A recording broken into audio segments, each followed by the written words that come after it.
Also YouTube channel நேயர்களுக்கு வணக்கம். Like பண்ணுங்க, ஷேர் பண்ணுங்க, சப்ஸ்கிரைப் பண்ணுங்க. 2025 தனுசு ராசி குரு பெயர்ச்சி பலன்கள்.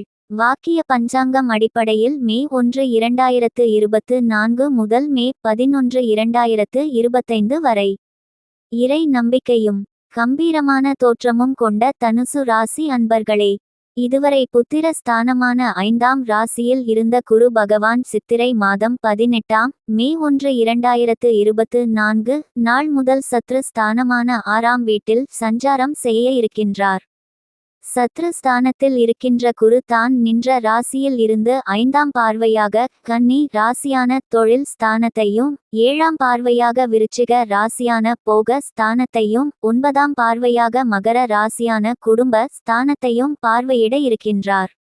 தனுசு ராசிக்கு பொருத்தமான வரன் அமையவில்லையா? வரன் தேடி இனி அலைய வேண்டாம். தமிழ்நாட்டில் நம்பர் 1 தளமான நித்ரா மேட்ரிமோனியில் வரன் பதிவு செய்யுங்கள். மனதுக்கு பிடித்தவரை மணமுடியுங்கள். குருவின் பார்வை பலன்கள். குரு 5ஆம் பார்வையாக தொழில் ஸ்தானத்தை பார்ப்பதால் வியாபாரத்தில் இருந்து வந்த இழுபறியான சூழல் மறையும். அரசு வழியில் சில உதவிகள் கிடைக்கும். சொந்த ஊர் தொடர்பான பயண வாய்ப்புகள் கைகூடி வரும். கௌரவ பொறுப்புகளின் மூலம் வெளிவட்டாரத்தில் மதிப்புகள் உயரும். குரு 7ஆம் பார்வையாக போக ஸ்தானத்தை பார்ப்பதால் உடலில் இருந்து வந்த மந்தத்தன்மைகள் படிப்படியாக குறையும். எந்தவொரு செயலையும் ரகசியமாக செய்து முடித்து வெற்றி அடைவீர்கள். பழக்கவழக்கங்களில் சற்று கவனம் வேண்டும். வெளிநாடு செல்வது தொடர்பான பயண வாய்ப்புகள் சாதகமாக அமையும். குரு 9ஆம் பார்வையாக குடும்ப ஸ்தானத்தை பார்ப்பதால் குடும்பத்தில் இருந்து வந்த கருத்து வேறுபாடுகள் நீங்கி ஒற்றுமை அதிகரிக்கும். மனதிற்கு பிடித்த விதத்தில் உணவுகளை உண்டு மகிழ்வீர்கள். தனவரவுகளில் இருந்து வந்த தடைகள் விலகும். விலை உயர்ந்த பொருட்களை வாங்குவீர்கள். குரு நின்ற பலன். குரு புத்திர ஸ்தானத்தில் நிற்பதால் தந்தை வழி உறவினர்களிடத்தில் சூழ்நிலை அறிந்து செயல்படுவது நன்மதிப்பை உண்டாக்கும். எதிலும் நேர்மறையான எண்ணங்களை வளர்த்து கொள்வது மன அமைதியை ஏற்படுத்தும். இழுபறியான சில விஷயங்களை செய்து முடிப்பதற்கான சூழல் ஏற்படும். நெருக்கடியாக இருந்தவர்கள் விலகிச் செல்வார்கள். சஞ்சலமான சிந்தனைகளால் குழப்பங்கள் ஏற்படும். நீண்ட நேரம் கண்விழிப்பதை தவிர்ப்பது நல்லது. குருபகவானின் நட்சத்திர பாத சஞ்சார பலன்கள். குரு மே 1 2024 முதல் ஜூன் 11 2024 வரை தனுசு ராசி கிருத்திகை நட்சத்திரத்தில் சஞ்சரிப்பதால் உத்தியோக பணிகளில் பதற்றமின்றி செயல்படவும். வெளியூர் பயணங்களில் இருந்து வந்த தடைகள் விலகும். கடன் சார்ந்த பிரச்சனைகள் குறையும். உடல் ஆரோக்கியம் சார்ந்த விஷயங்களில் கவனம் வேண்டும். குரு ஜூன் 12 2024 முதல் ஆகஸ்ட் 18 2024 வரை மற்றும் பிப்ரவரி 12 2025 முதல் ஏப்ரல் 4 2025 வரை தனுசு ராசி ரோகிணி நட்சத்திரத்தில் சஞ்சரிப்பதால் எதிர்பாராத சில அதிர்ஷ்டகரமான வாய்ப்புகள் உண்டாகும். நீண்ட நாட்களாக தடைப்பட்ட வரவுகள் கிடைக்கும். வியாபார பணிகளில் சிறு சிறு தேக்க நிலைகள் உண்டாகும். உறவினர்களிடத்தில் பொறுமையுடன் செயல்படுவது நன்மதிப்பை உண்டாக்கும். குரு ஆகஸ்ட் 19 2024 முதல் அக்டோபர் 14 2024 வரை மற்றும் ஏப்ரல் 5 2025 முதல் மே 10 2025 வரை தனுசு ராசி மிருகசீரிஷ நட்சத்திரத்தில் சஞ்சரிப்பதால் குழந்தைகளிடத்தில் பயனற்ற விவாதங்களை தவிர்ப்பது நல்லது. பூர்வீக சொத்துக்களால் சிறு சிறு விரயங்கள் ஏற்படும். வெளியூர் பயணங்களில் இருந்து வந்த தாமதங்கள் குறையும். வியாபார அபிவிருத்திக்கான முயற்சிகளில் சிந்தித்து செயல்படவும். குருவின் வக்ரகால சஞ்சார பலன்கள். குரு அக்டோபர் 15 2024 முதல் பிப்ரவரி 11 2025 வரை வக்ர சஞ்சாரம். கொடுக்கல் வாங்கலில் லாபம் ஏற்படும். வியாபாரத்தில் இருந்து வந்த போட்டிகள் படிப்படியாக குறையும். உடல் ஆரோக்கிய பிரச்சனைகள் கட்டுப்பாட்டுக்குள் வரும். நீண்ட நாட்களாக தடைப்பட்டு வந்த சுபகாரியங்கள் கைகூடி வருவதற்கான சூழல் ஏற்படும். குரு பெயர்ச்சியால் உண்டாகும் பொதுவான பலன்கள். பெண்கள். தனவரவில் இருந்து வந்த சில நெருக்கடிகள் குறையும். விலை உயர்ந்த பொருட்களின் சேர்க்கை உண்டாகும். உங்கள் கருத்துக்களுக்கு உண்டான ஆதரவு கிடைக்கும். அரசு சார்ந்த உதவிகள் கிடைக்க பெறுவீர்கள். வெளியூர் பயணங்களில் இருந்து வந்த தாமதங்கள் விலகும். பணிபுரியும் இடத்தில் இருந்து வந்த சில நெருக்கடிகள் குறையும். மாணவர்கள். மாணவர்களுக்கு சஞ்சலமான சிந்தனைகளால் குழப்பம் உண்டாகும். உடல் ஆரோக்கிய விஷயத்தில் கவனம் வேண்டும். தொழில் கல்வியில் முன்னேற்றம் ஏற்படும். விளையாட்டு தொடர்பான விஷயங்களில் சற்று கவனத்தோடு இருக்கவும். பிறமொழி சார்ந்த விஷயங்களில் ஆர்வம் ஏற்படும். உத்தியோகஸ்தர்கள் அலுவலகத்தில் எதிர்பார்த்த சில பொறுப்புகள் கிடைப்பதில் தாமதம் ஏற்படும். உங்கள் மீதான நம்பிக்கையில் சில மாற்றங்கள் உண்டாகும். எதிலும் திறமையோடு செயல்பட்டு பாராட்டுகளை பெறுவீர்கள். புதிய வேலை சார்ந்த தேடலில் எதிர்பார்ப்புகள் நிறைவேறும். பயணங்களின் மூலம் அனுகூலமும் லாபமும் ஏற்படும். உடல் ஆரோக்கிய பிரச்சனைகள் குறையும்.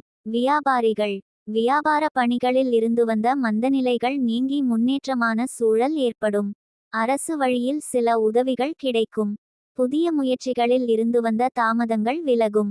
வாடிக்கையாளர்களின் எண்ணங்களை புரிந்து கொண்டு சில மாற்றங்களை செய்வீர்கள். கலைஞர்கள் கலைத்துறையில் இருப்பவர்களுக்கு வரவுகளில் இருந்து வந்த தாமதங்கள் விலகும். மனதளவில் இருந்து வந்த தயக்கங்கள் படிப்படியாக குறையும். பேச்சு திறமைகளின் மூலம் ஆதாயத்தை மேம்படுத்துவீர்கள். பயணங்களின் மூலம் புதிய வாய்ப்புகள் கிடைக்கும். அரசியல்வாதிகள் நினைத்த பணிகளை செய்து முடிப்பீர்கள். மறைமுக திறமைகளின் மூலம் எதிராக இருந்தவர்களை வெற்றி கொள்வீர்கள். உயர் அதிகாரிகளின் ஒத்துழைப்பு கிடைக்கும்.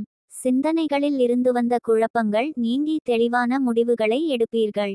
நன்மைகள் நடைபெற இருக்கின்ற குரு பெயர்ச்சியில் தொழில் சார்ந்த அபிவிருத்தியும் அதற்கான தனவரவுகளும் குடும்ப உறுப்பினர்களின் ஒத்துழைப்பால் மேன்மையும் உண்டாகும். கவனம் நடைபெற இருக்கின்ற குரு பெயர்ச்சியில் சஞ்சலமான சிந்தனைகளால் நெருக்கமானவர்களிடத்தில் சிறு சிறு கருத்து வேறுபாடுகள் ஏற்பட்டு நீங்கும். வழிபாடு நவகிரகத்தில் இருக்கக்கூடிய குரு பகவானுக்கு நெய் தீபம் ஏற்றி வழிபாடு செய்துவர உடல் ஆரோக்கியமும் கல்வியில் முன்னேற்றமும் ஏற்படும். எந்த சோதனை வந்தாலும் தன்மானத்தை விட்டுக்கொடுக்க கூடாது என்று வாழ்பவர்கள் தனுசுராசிக்காரர்கள். முலம் பூராடம் உத்திராடம் முதலாம் பாதம் ஆகிய நட்சத்திரங்களை உள்ளடக்கிய தனுசு ராசியைச் சேர்ந்த அன்பர்கள் போராட்ட குணம் உள்ளவர்கள். நினைத்ததை சாதிக்கும் வரை உறக்கமாட்டார்கள். அப்படிப்பட்ட தனுசுராசிக்காரர்களுக்கு இந்த குருபெயர்ச்சி எப்படி அமையும் என்று பார்ப்போம். இதுவரை 5 வீட்டில் அமர்ந்து சகலவிதமான நன்மைகளையும் தந்து கொண்டிருந்த குருபகவான் மே 1 தேதி முதல் 6ஆம் இடம் சென்று மறைகிறார். இதனால் அடுத்த ஓராண்டுக்கு நீங்கள் அனைத்திலும் நிதானமாகச் செயல்பட வேண்டும். அதேவேளையில் குருபகவான் அவ்வப்போது உங்களுக்கு யோக பலன்களை அள்ளித்தருவார். என்றாலும் அவ்வப்போது வெளிவட்டாரத்தில் மரியாதை குறைவான சம்பவங்கள் நிகழும். பணவரவு திருப்திகரமாக இருந்தாலும் அடிக்கடி வெளியில் கடன் வாங்க வேண்டிய சூழல் உருவாகும். ஓரளவு நல்லதே நடக்கும். வாழ்க்கையின் சூட்சுமங்களை கற்றுக்கொள்வீர்கள். மற்றவர்களை நம்பி இருக்காமல் தன் முயற்சியால் என்ன முடிகிறதோ அதை செய்து முன்னேற பாருங்கள். உங்களிடம் பழகுபவர்களின் பலவீனத்தை உணர்வீர்கள். என்றாலும் சில நேரங்களில் ஏமாற்றங்களை உணருவீர்கள். எவ்வளவு பணம் வந்தாலும் சேமிக்க முடியாதபடி செலவுகள் இருக்கும். வீண் சந்தேகத்தாலும் ஈகோ பிரச்சனையாலும் பிரிவுகள் வரக்கூடும். எனவே பரஸ்பரம் விட்டு கொடுத்து போவது நல்லது. தவணை முறையில் பணம் செலுத்தி புது வாகனம் வாங்குவீர்கள். தாழ்வு மனப்பான்மையால் மன இறுக்கம் உண்டாகும். உறவினர் நண்பர்களுடன் கருத்து மோதல்கள் சலசலப்புகள் உண்டாகும். பிகளை பகைத்து கொள்ளாதீர்கள். நெடுநாள்களாக நெருங்கி பழகிய நண்பர்கள் கூட நீங்கள் மாறி விட்டதாக குறைபட்டு கொள்வார்கள். குருபகருவான் குடும்ப ஸ்தானத்தை பார்ப்பதால் பேச்சில் ஒரு நிதானம் பிறக்கும். வராமலிருந்த பணம் கைக்கு வரும். வழக்கில் வெற்றி கிடைக்கும். கணவன் மனைவிக்குள் இருந்த சந்தேகம் தீர்ந்து ஆரோக்கியமான விவாதங்கள் வந்து நீங்கும். தாம்பத்தியம் இனிக்கும். குரு 10ஆம் வீட்டை பார்ப்பதால் வேலை கிடைக்கும். டிரஸ்ட் தொடங்குவீர்கள். கௌரவ பதவிகள் தேடி வரும். சொந்த ஊரில் உங்களின் செல்வாக்கு கூடும். சூழ்ச்சியால் உத்தியோகத்தில் பதவியுயர்வை இழந்தீர்களே, இனி அதிக சம்பளத்துடன் பதவியுயரும். குரு 12ஆம் வீட்டை பார்ப்பதால் வீண் செலவுகளையெல்லாம் கட்டுப்படுத்துவீர்கள். மகனுக்கு வெளிநாட்டில் வேலை கிடைக்கும். தள்ளிப்போன உங்கள் மகளின் கல்யாணத்தை பிகள் முன்னிலையில் நடத்துவீர்கள். அரைகுறையாக நின்று போன கட்டட பணிகளை இனி முழு மூச்சுடன் முடிப்பீர்கள். அரசியல்வாதிகள் தலைமைக்கு நெருக்கமாவார்கள். சிலர் வேறு கட்சிக்கு மாறுவார்கள். சகாக்கள் மத்தியில் செல்வாக்கு கூடும்.